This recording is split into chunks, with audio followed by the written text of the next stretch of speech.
Inside Out 2 is one of the best movies of the year, but the big question is it better than the first one? That is a question I will answer at the end of this video, but for now, let's talk about Inside Out 2. Now, this will be a spoiler-free movie review, but if you do want to see what I gave this movie out of 10, head over to my shorts, TikTok, or Instagram and check out my one-take movie review on this movie. But without further ado, let's talk about Inside Out 2.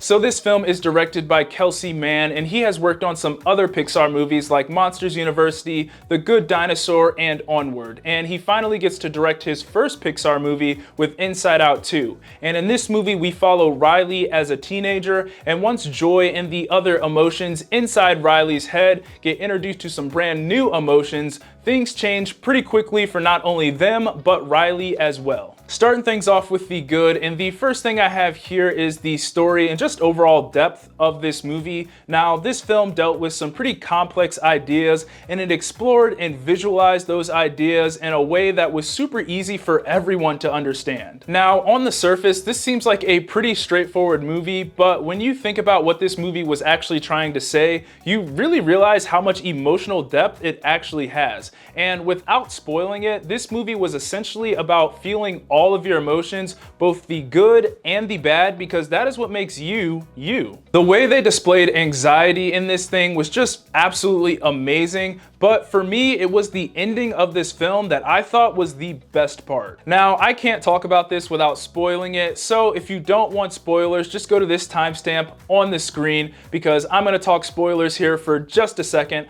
I'll even give you a countdown to give you some time to go to that timestamp on the screen. So 3, 2, 1. All right, spoilers incoming. If you're still here, I'm guessing you're okay with this movie being spoiled. So near the end of this, Riley experiences an anxiety attack, and in my opinion, this is one of the best depictions of an anxiety attack that I've seen been put to screen. I mean, we felt everything she was feeling in that moment. She was sweating, her heart was pounding super fast, breathing super heavy. She was frozen and stuck to her seat, and I just thought that depiction was absolutely amazing. Now, this was the climax of the movie, and it showed how bad things could get if you let your anxieties rule your life. But once all of the emotions in Riley's head essentially hugged her, and Riley could feel all of her emotions for the first time in this movie, that attack stopped, and I just thought that was the perfect way to end this movie. But now that we are done with spoilers, overall, this story packs all of the emotions that you are used to in a Pixar movie, and it just hits you right in the feels with its dang near perfect ending. Next up for the good, I have the animation. Now, I thought the animation in the first movie was great, and somehow in the second movie, they figured out a way to make it even better,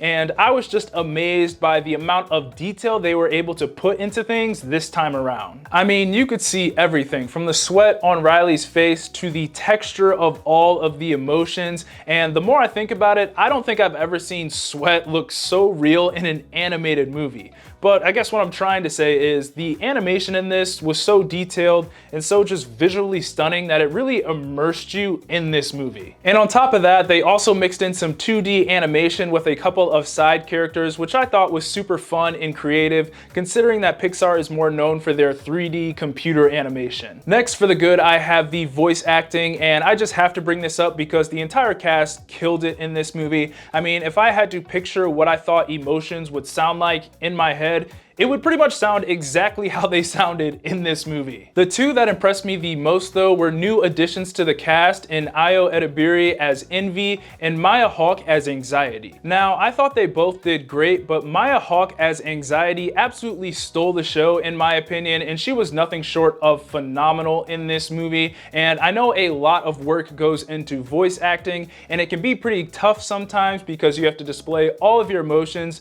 just using your voice, and I don't know how she did it, but her voice in this movie made me anxious throughout this entire thing. So yeah, I thought everyone was great in this movie, but she was the most memorable performance for me. And finally, for the good, I have the humor. Now, this humor was very much family-friendly humor, but there were also a couple of emotional puns in this movie that I definitely shouldn't have thought were funny, but I couldn't help but laugh at them. I also really loved when they went inside the minds of Riley's parents, especially especially her dad, because of just how accurate it was. And on a side note, if you want to know what's going on in a man's head, just watch the Inside Out movies because they have been spot on twice now. And honestly, I really hope one day that we get an Inside Out movie that focuses on adults, because I just think that would be not only relatable, but hilarious as well. Moving on to the so-so, and the only thing I have here is that I wish we got to know some of the new emotions a little bit better than we did.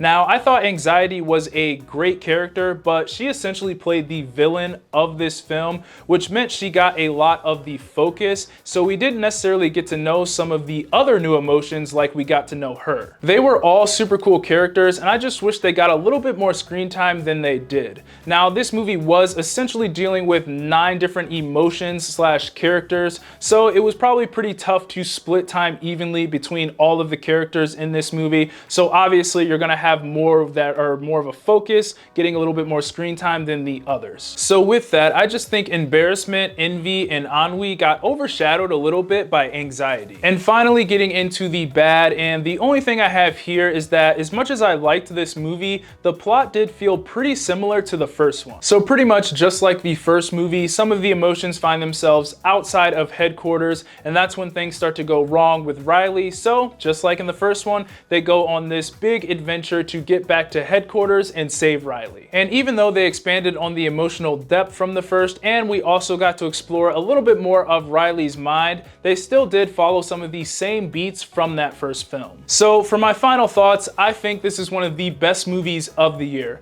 It has a great story, it's fun, and the animation is just absolutely stunning. This will hit you right in the feels, and Pixar got back to its old form with this one. So yes, this is a must-see. And to answer if I think this movie is better than the original, I would say I still think the original is better, but this is a worthy sequel that holds its own. Those are my thoughts on Inside Out 2. Be sure to let me know what you thought of the movie down in the comments, and as always, be sure to like, subscribe, comment, get your Eazy Apparel at shopeasyapparel.com. God bless, and I'll see you guys later. Peace.